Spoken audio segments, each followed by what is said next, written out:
শেষ নিঃশ্বাস ত্যাগ করল এক শতাব্দীর সাক্ষী গ্যালাপাগোস কচ্ছপ গ্র্যামা। সোমবার খবরটি নিশ্চিত করেছে ক্যালিফোর্নিয়ার সান দিয়েগো চিড়িয়াখানা কর্তৃপক্ষ।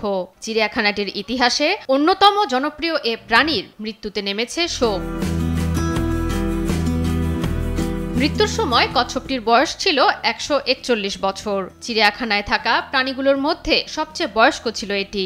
গ্র্যামাকে পৃথিবীর অন্যতম দীর্ঘজীবী কচ্ছপ বললেও ভুল হবে না। 1928 থেকে 1931 সালের মধ্যে এটিকে চিড়িয়াখানায় আনা হয়। তখন তার বয়স ছিল 40 বছর।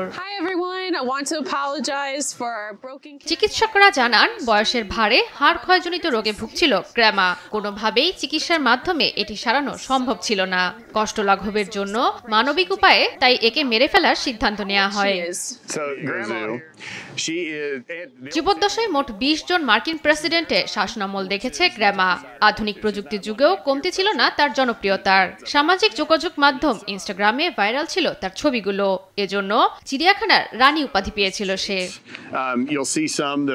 জয়া সরকার, নিউজ ডেস্ক, দেশ টিভি।